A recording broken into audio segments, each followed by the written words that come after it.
Itoophiyaa irratti bu'ee jiru yookiin immoo imaammanni akkasii warra lixaatiin Itoophiyaa irratti gaggeeffamaa jiru totally hin jiru. Waan sobaati jechuudha kun waan kana fabricate godhanii ummatoota Afrikaa yookiin immoo biyyoota Afrikaa of faana hiriirfachuuf jecha pan afrikanistii yookiin immoo warra jaalala Afrikummaatiin maraate of fakkeessuun waan bolola aangootiif godhamaa jiru malee waan qabatamatti seenaa Itoophiyaa keessatti Afrikaanummaan ammasii dubbatamee mul'atee hin beeku addunyaan quban qabu. Kan beeknu sirni amma aangoorra jiru kun abbootiin isaanii kaleessa waggaa 40-50 dura gaafa dargaggoo turan nuti hiddi keenya Afrikaa miti warra jedhanii addunyaa duratti faranjii ofitti kolfisiisaa bahanidha jechuudha. Gurraachis faranjiinis kan isaanitti kolfaa ture, gurraachi kan isaanitti qaanfataa ture, faranjoonni immoo kan itti kolfaa turanidha jechuudha. Ammallee lubbuun jiranii namoonni sun warra sirna kana gadhaabuuf sirna kana tiksuudhaaf ammallee marxifatee hojjetaa jiru kana gaafa dargaggummaa isaanii nuti Afrikaanota miti. Hiddi keenya Israa'el irraa dhufa malee Afrikaanota miti. Warra jedhaa bahetu har'a immoo as garagalanii pan afrikaanisti ta'uu barbaadu jechuudha. Uummata gurraacha caalaa nutu gurraachaaf wabiidha. Nutu qoon uummata gurraachaa tuquudha. Kanaafuu nu wajjin dhaabbadhaa jedhaa jirani. Nu yeroo jedhan eenyuun isaan uummatoota Itoophiyaa jechuun miti. Nu yeroo jedhamu murna aangoorra jiru. Nu yeroo jedhamu hayyoota siyaasaa Amaaraa jechuudha. Gabaabaatti walitti ibsuudhaaf. Hayyoota siyaasaa Amaaraatu maqaa Itoophiyaatiin nu jedhee of waama jechuudha. Nu yeroo jedhamu ati keessa hin jirtu akka Oromootti. Maaliif? Seenaa kaleessa waliin jara kana wajjin qooddattu hin qabdu. Seenaa cunqurfamtummaa, seenaa gabroonfatummaa malee seenaa Itoophiyaa biyya bilisa taateen laphee dhiibanii boonu akka Oromootti hin qabdu. Qaba jettee dirqiidhaan of amansiiftee deemuu barbaadda taanaan karaan kee fagoo miti jara wajjin deemuudhaaf jechuudha. Kanaaf uummata Afrikaa gowwoomsuunis hin danda'amu warra. Namni irraa bitaa jirus xiqqaadha. Warruma akka isaanii abbaa irree ta'anii uummata isaanii ukkaamsanii bulchan tokko tokko yoo ta'e malee irra hedduun uummata Afrikaa har'a dammaqaadha waan ta'eef waan kanas akka barbaadanitti irraa bitamaa hin jiru wanti kun. Kanaafuu argaartanii no more waan jedhu kanaan deddeemanii pan afrikaanizimiidhaan uummata Afrikaa of faana hiriirsineeti faranjii ofirraa lolaa jirra jedhanii fireem gochuu barbaadan. Kanaan immoo uummata Itoophiyaa keessa jiru gowwoomsuu barbaadan jechuudha. Kan lolamaa jiru faranjiidhaanii miti. Bilxiginnaan kan lolaa jiran uummata Oromootiin, qabsaa'ota Oromootiin, qabsaa'ota Tigraayin, uummata Tigraayin lolaa jiran. Uummatoonni kun immoo Afrikaanota. Uummata Oromoo caalaa Afrikaanistiin jira. Uummata Tigraay caalaa Afrikaanistiin maqaa Abisiiniyaatiin seenaa waggaa 3,400 jedhamee odeeffamu sana keessatti warri aayikanii ta'e jira. Hin jiru. Kanaafuu kan lolamaa jiru numatu numaan lolaa jira. This is civil war. Kana liqimsanii fudhachuun barbaadan. Civil war wal waraansa waliiniiti kan gaggeeffamaa. Wal waraansa. Amaaraaf Oromoon, Oromoof Amaarri yookiin Amaaraaf Tigreen, Tigraayii fi Amaarri kun hundumtuuyyuu Afrikaanota. Murna aangoo tokkotu ol ka'ee ummata lolee mo'achuu dadhabe tokko ergamtuu faranjii jedheeni faranjii sanaan lolla maqaa jedhuun Afrikaanota daboo waammachuu barbaade. That's in short kana onni fakkaatu jechuudha. Daboo Afrikaanotaa yoo waammanne waan pan afrikaanizimii jedhu kanaan yookaan sosochoone niyokoloniyaalizimii deebi'ee jira. Warri Awurooppaadhaa sakaleessa Afrikaa gabroonfatanii beekan baratan sana ammas haaromsanii koloniyaalizimii sana haaromsanii as nutti deebi'anii nu lolaa jirani. Kanaafuu waliin dhaabbanne ofirraa halollu. Wanni jedhu kun lola biyya keessaa mo'achuu dadhabanii daboo alagaa waammachuu. Daboo alagaa waammachaa jiran jechuudha. Oromoon daboo alagaa waammate hin jiru qabsoo kana keessatti. Oromoon akka Oromootti of ta'etti lolaa jira. Yoo warri Tigraay wajjin hariiroo qabaates warri Tigraay Itoophiyaanota waan ta'aniif doesn't matter. Alagaa fagootii miti dantaa keenya wal fakkaateeti waliin lolachuu dandeenya dantaa lola wal fakkaatu qabaannaan jechuudha. Eenyu wajjin iyyuu mirga qabna. Uummanni Tigraayis humna alagaa wayii daboo waammatan hin qaban. Ofii isaaniitiif lolaa jiran sirna kana jechuudha. Garuu sirnicha biratti ergamtuu alagaa wanni jedhu duruma baratame. Warri TPLFs bara aangoorra jiran Oromoodhaan akkas jechaa turan. Yaa rakkoodhuma kaleessa deemaa dhufe ammas deemaa jira jechuudha. OPDOnis kaleessa TPLF wajjin ta'uudhaan qabsoo Oromoodhaan externalize gochuudhaaf ergama Shaabiyaa, ergama Egypt jedhaniit frame godhaa turan. The same shit. Ammas wannuma kana fakkaatu deemaa jira jechuudha. Waan sana caalaa hamaadha amma kan deemaa jiru. Qabsaa'oon Oromoo kun dantaa uummata alaawii tokko galmaan gahuudhaaf kan geggeeffamaa jiru. Qabsaa'oon uummata Tigraay dantaa faranjii yookiin qaama Arabaa yookiin waan biraa tokko galmaan gahuuf kan geggeeffamaa jiru. Fakkeessanii frame gochuun balaa guddaa qaba. Amma jarri short term interest isaanii ilaalaa jiran. Dantaa isaanii kan yeroo dhiyoo kana ilaalaa jiran waan guyyaa murtaa'e baatii kana yookiin waggaa lamaan kana keessa kana cabsinee aangoo keenya deebinee consolidate goona kan jedhu yaadaa jirani no achirratti dhaabbatu rakkoon kun quba harka kaa'aa jirani bineensa bor nyaatee nama dhiifne quba harka kaa'arani maal jechuudha kana jechuun warra lixaa kana waan isaan lola Itoophiyaa keessa jiru kana jibbaniif balaaleffataniif sirna aangoorra jiruun karaarran jirtu qajeeli jedhanii waan saaxilaniif waan dheekkamaniif waan adabaas jiraniif jecha addunyaa kanarratti humni aangoo qabu isin qofa miti warra kaanii wajjin taanee isin rukunnaa isin ofirraa kaafnaa kan jedhuun deemamaa jechuudha. That means cold warriin deebi'ee addunyaa kanarratti akka haaromuu barbaadu jechuudha amma Abiyyi Ahmed fa'a. Agartee yaa daraas onni inni jira konfliktiin warra lixaatiif chaayinaa gidduu jira warra lixaatiif raashaa gidduu jira warra lixaatiif Tarkii faa gidduu ni jira waan haalamuu miti. Kanaaf jecha maal barbaadan ree?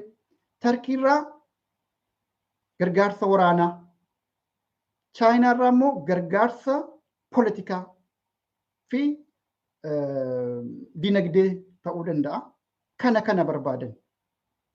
Jarri kun lachuu Ameerikaa faa Ingilizoota Awurooppaanota wajjiniin rakkoo walirraa qaban waan ta'eef sadarkaa idil addunyaatti international level wal dhabdee qaban sana beekamaadha waan ta'eef so cold war wayii tokko akka deebi'ee dhalatu barbaadu jechuudha amma hirkannoo barbaadu amma bara cold war jedhamu sana bara Ameerikaanii fi Raashaan hordoftoota mataa isaanii qabatanii wal gaarreeffachaa turan sana lola addunyaa lammaffaa booda hanga bara 1990tti wanni deemaa ture sun ummata mooraa sooshaalizimii yookiin kooministii jedhamuu fi mooraa kaapitaalizimiitu wal dhabaa ture. Wal dhabiinsa qawweetu hin taane wal dhabiinsa nagayaan cold war.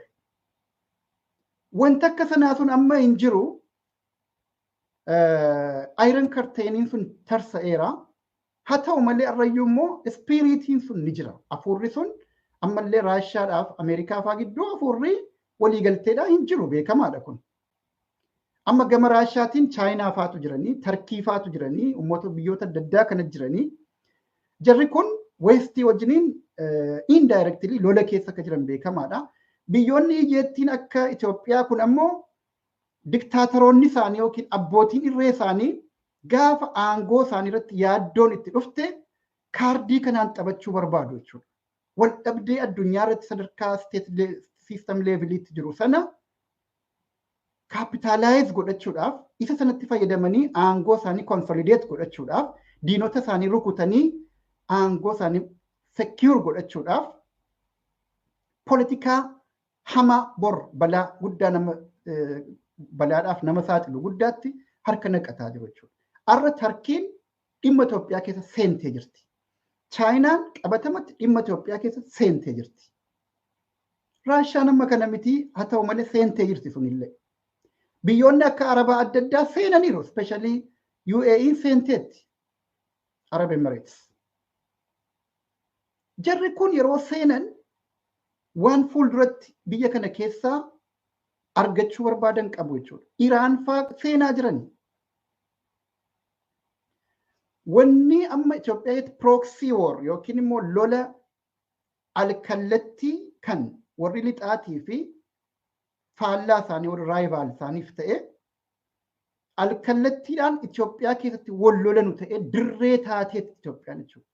Arreenaa wal waraansa isaanii godhamaa jirti. Eenyuun hoggansa Abiy Ahmediin. Anduunaan marginiin ni jedhamu isa kana jechuudha. Kana keessaa bor hin baanu akka Oromoo qofatti miti kanan jedhaaf. Akka lammii biyya kana keessa jiru hundatti bor gatii nu kaffalchiisuuf deema. Biyyi kun kana booda staabil ta'uu hin dandeessu. Namoota biyya kanaa keessa abbaan barbaade cabuu danda'a, abbaan barbaade mo'uu danda'a ta'a. Garuu lolli warri alaa akka Itoophiyaatti harka naqannaan keessaa bahamuu hin danda'u. Fakkeenyaaf Siiriyaa fudhadha. Siiriyaan waggaa 15 dura biyya nagaa qabdu turte. Abbaa irreetiin bulaa turte eeyyee. Bashaar al-Assad biyya sana irratti abbaa irree ture. Aangoo kana abbaa isaarraa dhaalee uummata achi keessatti marjinaalaayizd godhamantu jiranii warra immoo aangoodhaaf toletu jira.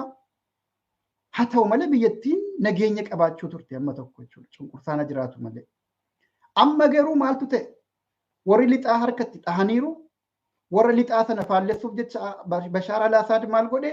Raashaa waamee fidee harkatti naqe. Biyyoota adda addaa biyyoota amantii Islaamaa hordofanis akka amantiitti waammatee daboo kadhateetti naqe. Warroota biroo Ameerikaadhaaf warra Westii kana balaaleffatu hunda itti naquudhaan dirreen Siiriyaa sun kan uummatoota Siiriyaa qofa otoo hin taane kan addunyaan hundi akka barbaade harkatti naqatu taate jechuudha. Namichi amma aangoorra jirutti abbaan barbaade habu keessutti galee jedheeti aangoorra jira ammayyuu jechuudha. Fakkeenya wal fakkaataa Abiy Ahmed waan hordofaa jiru natti fakkaata. Fakkeenya Bashaar al-Assad waan hordofaa jiru natti fakkaata. Maaliifan kana jedha? Bashaar al-Assad Arab Spring 2011 gaafa jalqabu kufuutti dhiyaatee ture jechuudha. Baay'eetti dhiyaatee ture. Warra Westiitu buqqisuudhaaf ture namicha. Hin taatu ati biyya kanaaf uummata kanaaf hin taatu uummata cunqursaarta mirgummataa eegamuu qaba kan jedhuun dantaan isaaniis keessa jira itti duulan jechuudha. Itti duulanii waraana faatti naqan. Responsibility to protect waan jedhamu jira R2P warra neetoo kanaan waan hoogganamu jechuudha. The same thing waanuma Liibiyaatti godhan kanaan achittis godhan. Sirrii ture jarri Westii kun yoo jenne sirrii miti. Ammoo sirrii ta'uu dhabuu isaaniitiin maaltu dhufe? Abbaan irree aangoorra jiru sun warra kaan afeere warra faallaa isaanii ta'an sana jechuudha. Faallaa warra lixaa warra ta'an sana as affeere jechuudha. Aangoorratti na tiksaa wanti kun jedhee waan herregateef. Warri lixaa amma odoo sana gochuu barbaade buqqisaniiru warri lixaa dhugaadha. Odoo Raashaa fa'aa waammachuu baate, Chaayinaa fa'aa of cinaa hiriirsu odoo baate warri lixaa Al-Assadiin buqqisaniiru filaa jechuudha. Kanaaf maal godhe Al-Assad? Warra faallaa Ameerikaa sana waammatee dhimma Siiriyaa keessa abbaa barbaade seensisee akka bukeessan godhe jechuudha. Arra Siiriyaan harka isaa keessa hin jirtu. Namichi aangoorra jira jedhama maqaadhaaf garuu biyya sana keessa aaktara adda addaa galee abbaa barbaade ajjeesa abbaa barbaade onni godha. Istiraateejii hedduu hin beekamne mootummaan biyya sanaa hin beekne baay'ee biyya sana keessatti deemaa jira. Biyyi caccabde gariinsee ISILiin bulti warra raadikaalistoota Islaamaa kana jechuudha maqaa Islaamaatiin deeman kanaan. Aaktarri warra lixaa keessa jira, kan warra Chaayinaa keessa jira, kan warra Raashaa keessa jira, ISIL keessa jira. Biyyi amma Siiriyaa jedhamtu akkuma argaa jirru kana addunyaa irratti biyya tiraajedii taatee jirti jechuudha. Maal aangoo jedhama amma Assad amma aangoorra jira jedha. Aangoorra jira jedha. Biyya garuu diigee dhabamsiise lammuu biyyi sun deebitee kan ijaaramuu hin dandeenyeen inni aangoo isaa qofa akka aangootti yoo laaleef jechuudha. Aangoon koo jiraannaan Siiriyaa abbaan barbaade haa bukeessu, abbaan barbaade Siiriyaanota fedhe haa ajjeesu jedheeti itti murteesse uummata isaa irratti jechuudha. Waan kana fakkaatutti Itoophiyaatti as deemaa jira. Dirreen lolaa Itoophiyaa keessatti deemaa jiru. Dirree lolaa TPLFiif Bilxiginnaa gidduu qofa miti. Dirree lolaa waraana bilisummaa Oromootiif Bilxiginnaa gidduu qofa miti. Dirree lolaa warra dhiyaatiif warra bahaa Raashiyaa fa'aa, Chaayinaa fa'aa, Turkii fa'aa wal lolchiisaa jirudha. Kana keessaa salphaatti bahuuf hin jiru. Wanni nama sodaachisu kana caalu guddaan biraammoo maal yoo jenne amma diraamaa dartii ta'e tokko tokko taphachaa jira mootummaan kun. Fakkeenyaaf maal jedhaa jiru? ISIL Itoophiyaa keessatti mul'ateera maadheensaa jedhaniiti diraamaa tolchuu jalqabaa jiran. Eessatti immoo quba qabu beektu? Oromiyaa. Baalee. Dollomannaa keessatti maadhee yookiin immoo namoota ISIF yookiin ISIL jechuun warra quba hin qabneef warra raadikaalistoota yookiin teeroristii jedhamee addunyaa kana irratti duulamaa jiru maqaa amantii islaamaatiin deemanu kan alqaayidaa booda dhalate keessattuu Siiriyaa keessatti kan beekamu ka Yemenitti nama qalee jedhamee waggaa 4-5 dura ibsamee balaaleffatamaa ture sana maadhee akkasii sanatu Itoophiyaa keessatti dhalateera dhufeera Itoophiyaa seeneera jedhanii diraamaa tolchaa jiru warri mootummaarra jiran jechuudha. Baay'ee diraamaan akkanaa kun yeroo duraatii miti.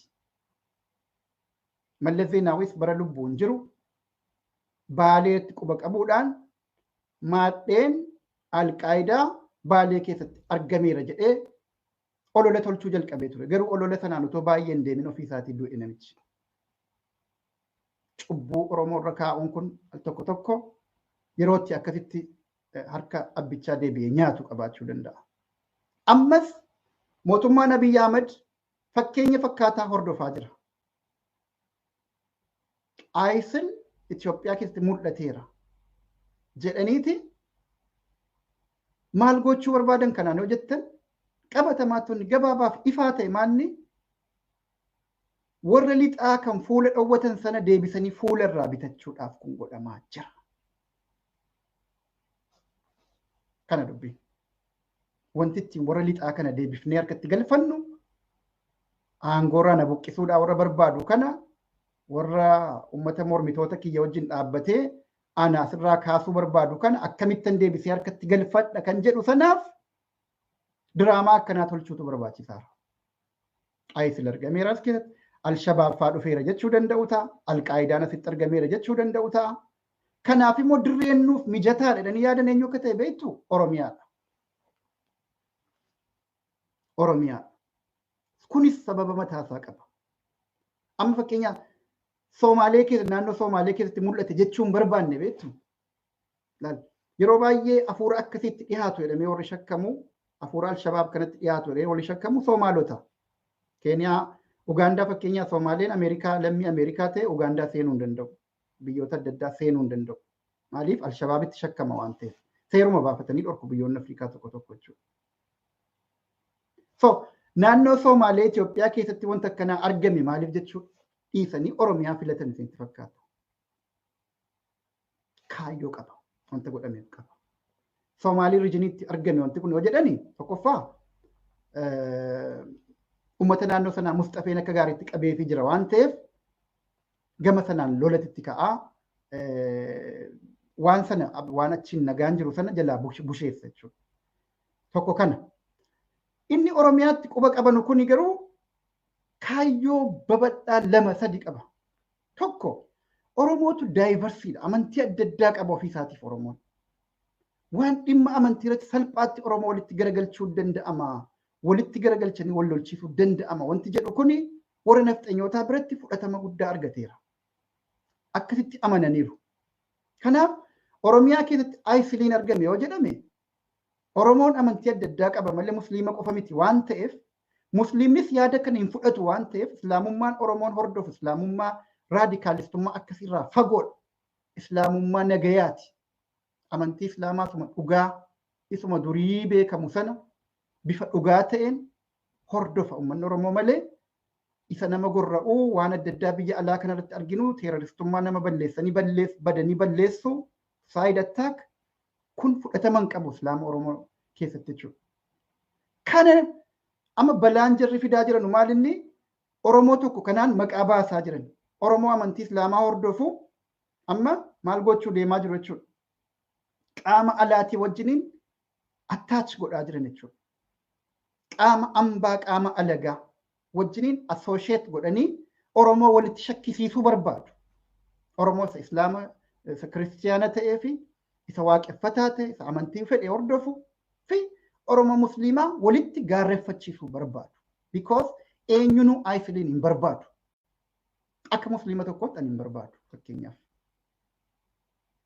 Namoonni Musliimaa baay'een jechuu hin danda'a. Oromoon guutuutti illee jechuu hin danda'a. Really. Waan sanatti namni amanu hin jiru nama keenya keessa. Tokko maybe I don't know. Ilma namaa keessa namni jallatu amantii Islaamaa dhiisii amantii biraa keessas jiraachuu danda'a. Wanti warra sanaaf bitamu garuu immoo akka beeknutti akka amma ammaatti qulqulleeffannee beeknutti Islaamummaa Oromoon hordofu keessatti fudhataman qabu karaan sun jechuudha. Jarri kun garuu maal asarkisaa jiran? Musliima maqaa baasuudhaan qaama diinaa alaa qaama warri dhihaa balaaleffatee akka lolaatti irratti duulaa jiru. Sana wajjin attach godhanii Oromoo keessattis qoqqoodama uumuudhaaf faranjii biraayis gargaarsa argachuudhaaf deemuu barbaadu. Dhagaa tokkoon shimbirroo 2-3 dhahuu barbaadan. Kana yoo godhan tokko warra lixaa biraa isiliin loluu barbaadan taanaan egaa isin gargaarra.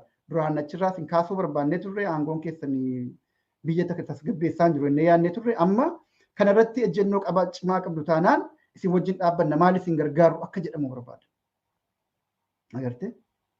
Harka biraatiin ammoo kanuma wajjin Oromoo kana gidduutti tokkummaan Oromoo isaaniif balaadha waan ta'eef tokkummaan Oromoodha isaaniif yeroo hunda yaaddoo aangoo isaaniiti waan ta'eef dhimma kanaan ammoo Oromoo wal afaan garagalchinaa barbaadan jechuudha. Oromoo wal shakkisiifnaa barbaadan. Oromoo isa amantii adda addaa hordofu dhiisiti within single religion, single phase keessa jiru amantii tokkicha qofayyuu kan hordofu Islaamummaayuu keessa kan jiru qofayyuu isumaayyuu walitti garagalchuu barbaadan. Look, kana namni keenya dammaqee beekuu qaba. Ka amantii fedhe hordofu diraamaa diinni nurratti hojjetaa jiru kana ta'uu beekee waan kana saaxiluu danda'uu qaba. Kun eenyuuf hin ta'u jechuudha. Nuti Itoophiyaas haa taatu, Oromiyaas haa taatu, naannoo biyya tasgabbaa'ee barbaanna. Gaaffiin keenya nuuf deebi'uu qaba. Gaaffiin uummata Oromoodhaa qabsoodhaan galma gaha ni beekna. Qabsoo kun immoo yeroo galma gahu sabatiinsa wajjin ta'uu qaba akkuma nama duras dubbachaa ture jechuudha. Stabilitii wajjin ta'uu danda'uu qaba. Nagaan hin jiru taanaan bilisummaan nagaa hin qabne faayidaa hin qabu. Bilisummaa jechuun mataan isaa dura nagaadha bar. Nagaa yeroo jennu garuu kan abbaan irree tokko humnaan nu callisiisu otoo hin taane kan ofii keenyaa fedhiin keenya guutamee itti nagayaan waca keessaa walaba taanee jireenya keenya jiraannu jechuudha. Kana nuuf hin barbaadu alagaan. Anduunaan marginiidha akkuma reefuu jedhe waan ta'eef kanaan hokkara warri alagaa keessaa quba qabu yookiin harka keessaa qabuun uumee aangoorra bubbulaatu barbaadamaa jira. Kana yeroo jedhan amma ISIL yeroo jedhanii maqaa dhahan Al-Shabaaba ta'uu Al-Qaayidaa ta'uu yeroo jedhanii maqaa dhahan dhimma Itoophiyaa keessatti fidanii diraamaa tolchanii as keessa jira abaluu yeroo jedhanu kana jarri kun aktoroonni kunis bar odoo nuti naqin maqaa nu baaftan taanaan dhaqnee isin agarsiifna jedhanii dhimma Itoophiyaa keessa akka galan affeeramaa jiru jechuudha. Agartee? Affeeramaa jiru eenyuun affeeramaa jiru? Warri diraamaa kana tolchuun affeeramaa jiru jechuudha. Kun balaadha eenyuufu balaadha waan ta'eef lolamuu qaba. Sirni kun aangoo gadhiisuu qabaa kan jennu harka alagaa biraa fidee nutti cuuphee dhimma biyya kanaa keessa naqee ka'ee aangoo gadhiisus bor faayidaa nuuf hin qabaatu. Salphaatti keessaan baanu balaa kana waan ta'eef. Kanaaf uummanni maal beekuu qabaa? Maaltu furmaata kan jedhuufi. Tokkoffaa diraamaa akkasii kana namootu waan dhageessan shira tolfamaa jiru kijiba mootummaa kun kijibee diraamaa akkanaa tolfataa jiru bakka jirtanu saaxiluudha.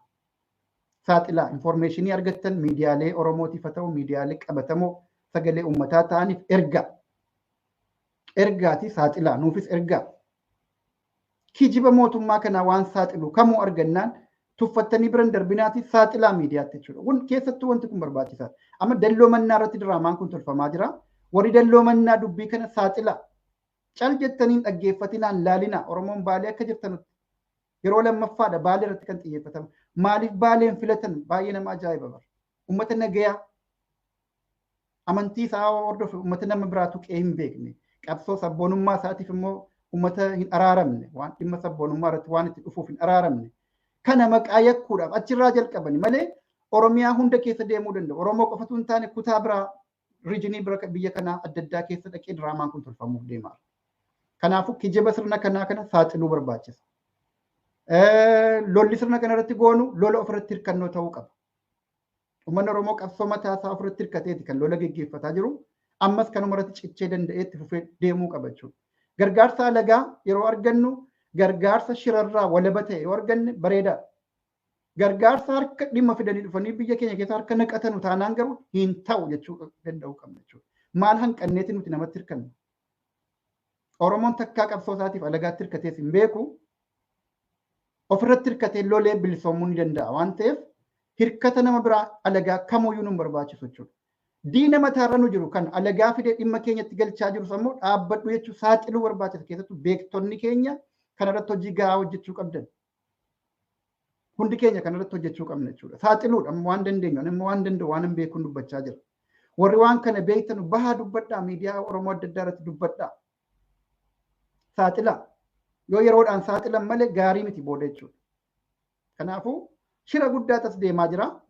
Aangoora bubbuluuf jecha karaa daandii Bashaar Alaasaatti hordofamaa jira. Kuni balaa guddaa qaba jechuudha. Amma Liibiyaatti warri lixaa keessa jiru aktara gurguddaan lama jira. Tokko warra finxaaleeyyii Islaamaatu keessa jira. Warri lixaa keessa jiranii humnoonni adda addaa kan biraas jiraachuu danda'u garuu jarri kun lamaan keessattuu baay'ee cimoodha jechuudha achi keessatti.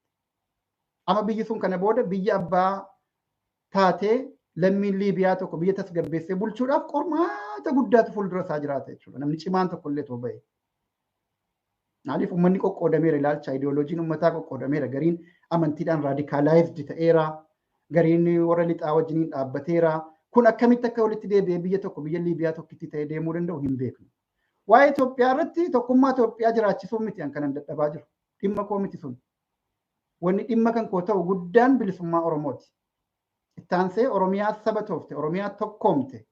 Erga arginee booda abbaa barbaanne wajjiniin waliigaltee yoo qabaanne waliin jiraachuu dandeenya. Waliigaltee hin qabnu taanaan nagaan gallee jiraachuu dandeenya jechuudha. Wanni murteessaan fardiin tokkummaa saba keenyaa tokkummaa uummata Oromootiif bilisummaa uummata Oromooti. Jala muraa kana sirriitti. Kanaan ala wanti biraa kana booda wanti biraa yoo dhufe kan nuu ta'u yoo ta'e hin bitannaa hin deemna wajjin. Hin ta'u taanaan waan wajjin rakkannuuf hin qabnu jechuudha. Kanaaf ammoo waan tokkummaa Oromoos miidhu gama amantiitiin kaardii taphatamaa jiru kana harkaa fuunee tarsaasuu danda'uu qabna. Harkaa fuudhanii tarsaasuu barbaachisa. Kaardii gandummaadhaan Oromoo gargar qooduuf deemamu, kaardii amantiidhaan Oromoo gargar qooduuf deemamu, ka humna shiraa humna alaa fidanii dhimma Oromoo keessa dhimma Itoophiyaa biyya kanaa keessa galchanii bubbuluu barbaadanu kana hundumtuu harkaa tarsaasuu qaba. Oromoo qofattis kan dhiifamuu miti jechaa jira kana. Hundumti keenya yoo wajjin jiraannus haa ta'u, gargar gallus haa ta'u, ji'oogiraafikalii ollaa waliiti waan taaneef nagaa nu barbaachisa. Biyyi ollaa wajjiniin nagaa hin qabne tasgabbooftee develop gochuu hin dandeessu. Misoomuu hin dandeessu. Kanaaf bilisummaa yeroo barbaannu nageenyas hin barbaanna duukaa nageenya bilisummaa hin qabne jechuun hiikan qabu. Uummanni keenya balaan inni hanga ammaa waggaa 100 guutuu impaayera kana keessatti safaraa dhufe isa gahaa jechuudha. Kana booda bilisummaan isa barbaachisu bilisummaa tasgabbii wajjiniin ta'uu qaba. Tasgabbii immoo uumuudhaaf of keessaa jalqabuu qabna. Akka Oromootti maaltu tasgabbii nu dhowwuu barbaadaara abbaa jedhu sana of keessaa barree adabatti gochuu danda'uu qabnaa jechuudha. Wanni tasgabbii Oromoo dhowwuu barbaadu waan adda addaa jiraachuu danda'a. Ammatti kanan argaa jiru guddaan tokko isa kana diraamaa diinii nurratti hojjetu kana busheessanii dafanii saaxiluu barbaachisa. Akka inni fagoo hin deemne harkatti dhahuu barbaachisa jechuudha. Kana jara keenya yaada kana yaada salphaan godhinaa. Yaada baay'ee hamaadha. Ammatti mul'atu balaansaa bor erga dhufee mul'achuu jalqabee booda immoo harka keenyaa baheera waan ta'eef sirreessuu hin dandeenyu. Kanaafuu amma odoo rakkoon akkasii dhufee hundee gadi hin jabeeffatin ofirraa buqqisuu barbaachisa. Sirna aangoorra jiru kanas rifachiisuu barbaachisa. Waan namni quba hin qabne se'anii deemaa jiranii akkasitti. Yeroo amma humna alagaa waammatanii warra Turkii irraa diroonii fudhatanii uummata nagaa rukutanu kana salphaa isinitti fakkaatiin bor waan walii galan qaban chaayinaan bor ilaal funyaan qabdee waan irraa dagugdee biyya kanarraa fudhachuudha deemtu waa hedduu godhaafii jirti jechuudha.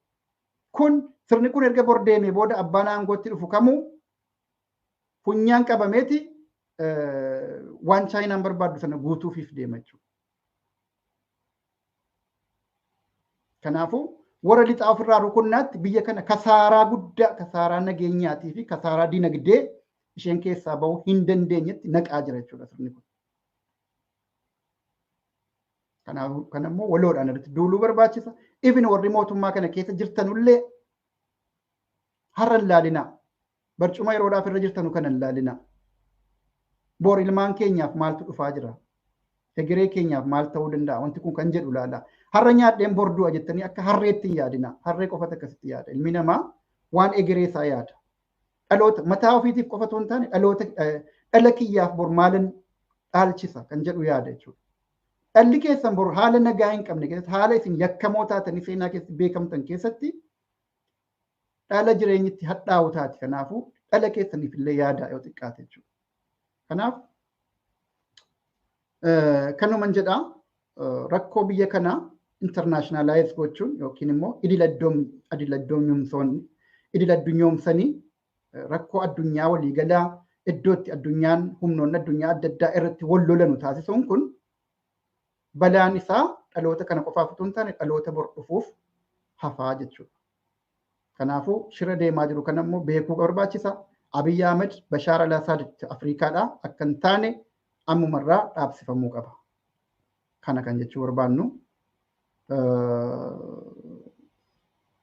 yaada koo akka hubattan abdiin qabaa. Hedduu galatoomaa waan hordoftaniif nagaatti.